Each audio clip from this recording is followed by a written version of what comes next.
Did you know there's a festival in India so massive it can be seen from space? No, it's not Coachella. Get that out of your head. Look at the scale. Or that India has a post office that literally floats on a lake. Like, your Amazon package gets delivered by a guy in a shikara. This isn't just a country of Bollywood and butter chicken people. This is a land of ancient secrets, mind-bending innovations, and stories so wild they sound like they're straight out of a comic book. We're talking about a place where the past and the future have a baby, and that baby is awesome and slightly confusing. So forget the travel brochures and the surface-level trivia you think you know. We're going deep. We're peeling back the layers of 1 billion-plus people to find the stories that don't make the headlines. The kind of stuff that makes you lean in and go, wait, what? Seriously? This is the India that's hiding in plain sight. A complex, vibrant, and sometimes downright bizarre tapestry of human ingenuity and ancient wisdom. It's a place that will challenge your perceptions and leave you wanting more. Get ready, because we're about to embark on a journey. We're going to uncover the secrets and hidden gems of India you've probably never heard of. We'll explore everything from cosmic gatherings to spicy legends, from living architecture to lunar discoveries. So buckle up. Grab your chai, because this is the India you didn't know you needed to know. Let's get into it.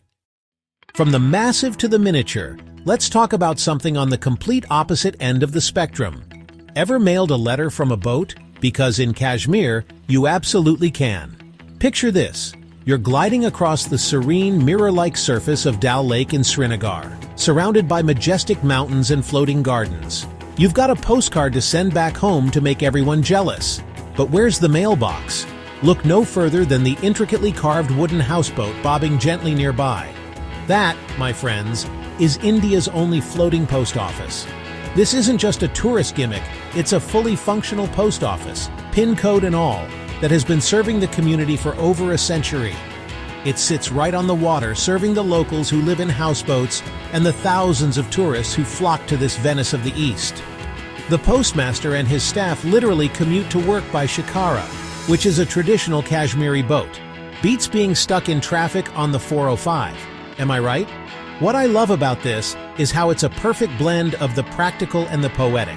It's a vital piece of infrastructure for the lake-dwelling community, but it's also an incredibly charming and unique landmark. They even have a special seal for the mail sent from there, featuring a boatman on a shikara. It's a tiny detail, but it speaks volumes about a place where life is so intrinsically connected to the water. It's a reminder that sometimes the most essential services can also be the most beautiful. Okay, let's change the topic a bit. In a world where languages are disappearing faster than you can finish a Duolingo lesson, there's a village in India that's bringing one back. Welcome to Mathur, a small, quiet village in the state of Karnataka. What's their big secret? Here, Sanskrit. One of the oldest, most complicated languages ever. Long before Harvard had its yard and Oxford had its spires, there was Nalanda. We need to talk about Nalanda. Located in modern-day Bihar, this wasn't just a university. It was a legendary center of learning. It shone for nearly 800 years, from the 5th to the 13th century. Think of it as the original global campus, the OG Ivy League, way older. Probably with better food. A sprawling campus with towering stupas, grand lecture halls, and massive multi-storied libraries. Scholars didn't just come from down the road. China, Korea, Tibet, Persia, Southeast Asia. These weren't easy journeys. Treacherous multi-year treks across mountains and deserts, all for the chance to learn at Nalanda. They studied medicine, mathematics, astronomy, logic, and Buddhist philosophy. Graduates were the intellectual elite of their time, like a PhD from MIT, but in the year 800.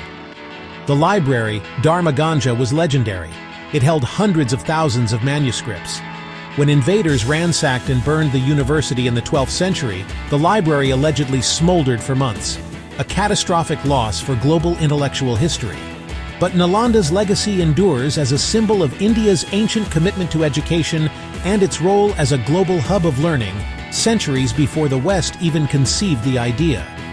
Let's jump from ancient history to the final frontier, space. Now, when you think of moon missions, you probably think of the US, Russia, right?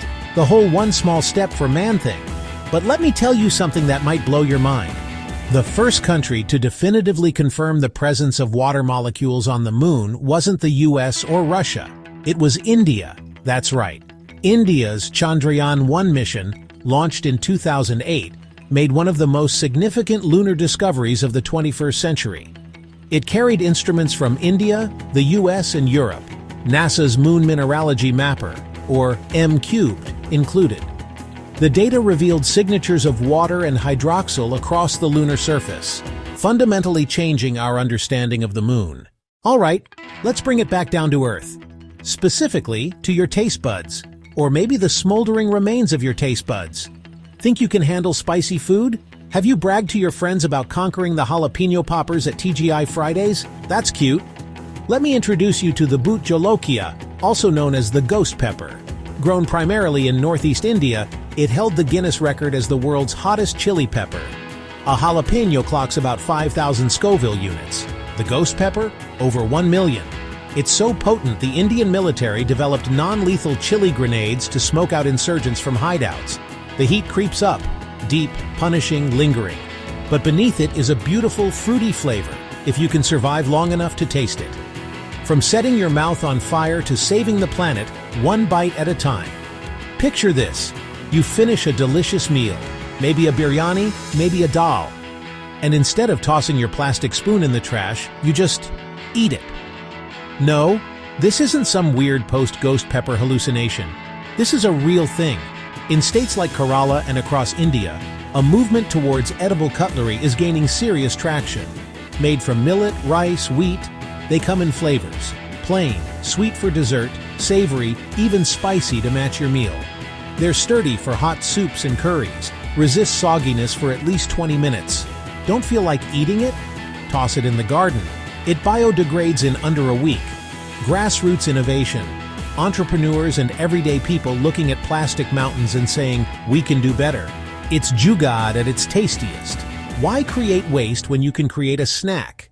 It's genius, it's eco-friendly, and honestly, it's a taste of a more sustainable future. Let's talk numbers for a second because this one is staggering. India is home to the world's largest vegetarian population. Over 30% of the country. Somewhere between 350 and 400 million people. That's more vegetarians than the entire population of the United States. This isn't a recent health fad. It's rooted in culture, religion, and philosophy going back thousands of years. For many, Hinduism, Jainism, Buddhism, it's about ahimsa, non-violence to all living beings. This shaped a culinary landscape that's a vegetarian paradise by design, one of the most diverse and sophisticated veg food cultures anywhere. Rich creamy dals, complex vegetable curries, crispy dosas, fluffy idlis, breads, chutneys, snacks. Proof a meal doesn't need meat to be satisfying, flavorful, and complete. A true vegetarian superpower. Quick trip to Japan. Classic comfort food, ramen, sushi, Japanese curry. Thick, savory, slightly sweet, often with a crispy katsu. What if I told you this national favorite has roots in India? In the Meiji era, Japan modernized as Britain ruled India. British naval officers adapted Indian curries into curry powder for voyages. Docking in Japan, the Japanese Navy adopted it to feed sailors and fight beriberi. Then they made it their own, thickened with flour, apple, or honey. Kare raisu spread from canteens to schools to homes nationwide. Next time you enjoy katsu curry in Tokyo, give a nod to Indian spices and the sailors who ferried flavor across continents. In the rain-soaked emerald hills of Meghalaya, one of the wettest places on Earth, the Khasi and Jaintia don't build bridges. They grow them, guiding roots across rivers, weaving living structures that strengthen over decades, some over 500 years old. Time travel, anyone? Head to Jaipur's Jantar Mantar, an astronomical observatory. Its star, the Vrihat Samrat Yantra, the world's largest stone sundial, moves about 1 millimeter per second and is accurate to within 2 seconds. A marvel of mathematics, engineering, and astronomy, geometry colliding with the sky. About 52,000 years ago, a hypervelocity meteor slammed into the Deccan Plateau, creating Lonar Lake, one of only 4 known basalt impact craters on Earth. Scientists love it. Its soil mimics lunar regolith, and in 2020, the lake turned bright pink, likely an algal bloom in high salinity. India has 22 official languages. Banknotes list 17 scripts. Yet around 780 languages and over 19,000 dialects are spoken. It's a challenge and a strength. A living library of human expression. Meet the Bandra Worli Sea Link, cutting 90-minute commutes to 10, an icon of modern India. Steel wire equal to Earth's circumference. Steel weight equals sign 2 Eiffel Towers. From festivals seen from space to bridges that sing. What did we miss? Which fact surprised you most? Drop your hidden gems below, hit like, subscribe, and ring the bell. Next time, the world's most mysterious festivals await. Until then, stay curious.